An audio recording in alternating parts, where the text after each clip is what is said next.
Salut à tous, j'espère que vous allez bien. On se retrouve pour une nouvelle vidéo et aujourd'hui vous avez été nombreux à me demander une vidéo sur le déplacement.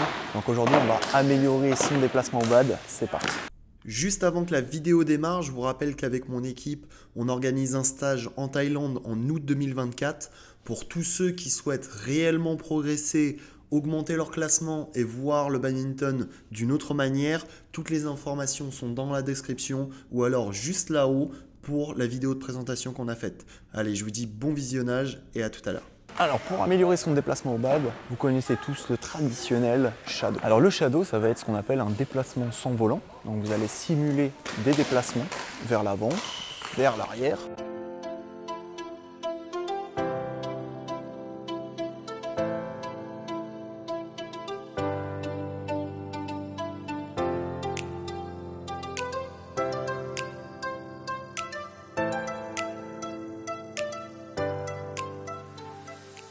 Pour travailler sans volant. Alors ce qui est important de comprendre dans le déplacement, c'est qu'il y a 3 phases de déplacement.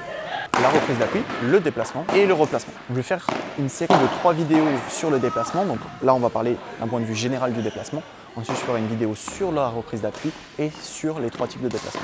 Alors pensez bien, quand vous faites votre déplacement, vous pouvez le faire en pas chassé, en pas croisé ou de temps en temps en pas couru. Pas sur toutes les situations, évidemment, mais de temps en temps. Donc quand vous faites votre shadow, trouvez le plus approprié par rapport à vos aptitudes physiques. Dites-vous que la plupart du temps, ça va quand même être en pas chassé. Le pas croisé, vous pouvez le faire surtout sur la zone avant. Vers la zone arrière, ça va moins se faire. Et le pas couru, en fait, vous allez l'utiliser à la suite d'un smash pour aller vite vers l'avant. C'est-à-dire que si vous faites smash essuie, la plupart du temps, vous allez faire smash, petit pas couru, et j'arrive au filet.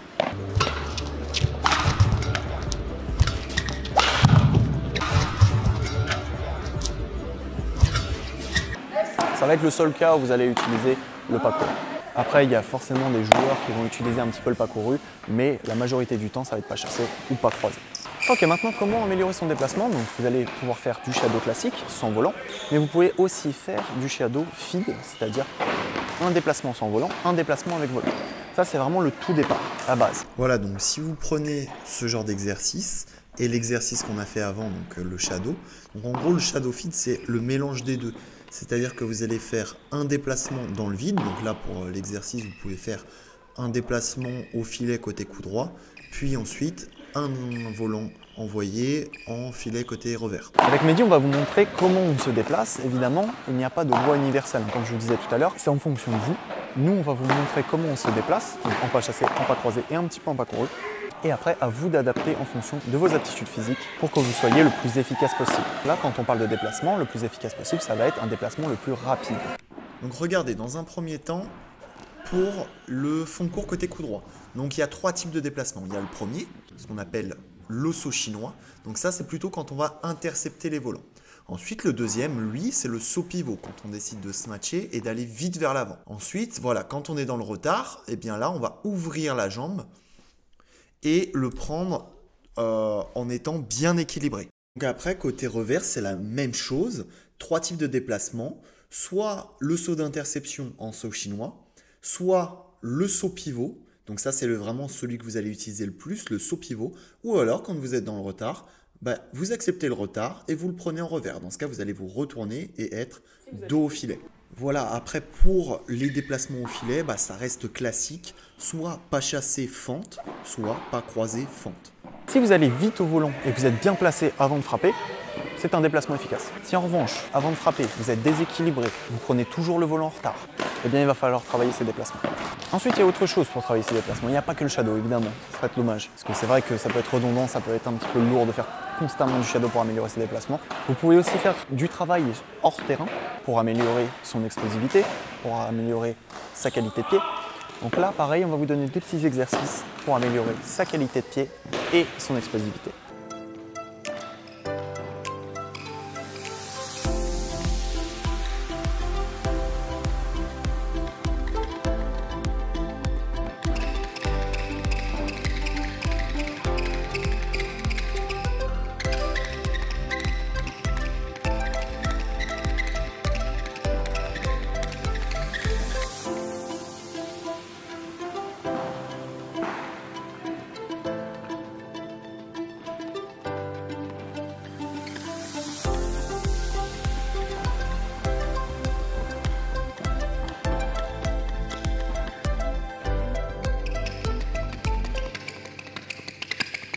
évidemment, ces exercices-là ont pour but d'améliorer sa vitesse. Plus vous allez être rapide, plus vous allez prendre le volant tôt et plus vous serez efficace sur le point. Et enfin, dernier point pour améliorer ces déplacements, et bien évidemment, il y a les volants continus, il y a les routines. Donc pour ça, vous pouvez utiliser des routines classiques. Donc, par exemple, je ne sais pas, 2 courts, 1 long pour travailler son déplacement arrière-filet, arrière-filet. Vous pouvez le faire au départ au ralenti, donc juste en travaillant les frappes et un déplacement au ralenti. Et puis au fur et à mesure, vous pouvez jouer en surnombre, c'est-à-dire 2 personnes contre une personne, pour travailler un petit peu plus dans la vitesse. Monter en intensité progressivement pour travailler de plus en plus vite. Voilà, j'espère que cette vidéo sur le déplacement vous aura plu. Si c'est le cas, comme d'habitude, mettez un petit pouce bleu, abonnez-vous à la chaîne et moi je vous dis à très vite pour une nouvelle vidéo. Salut à tous.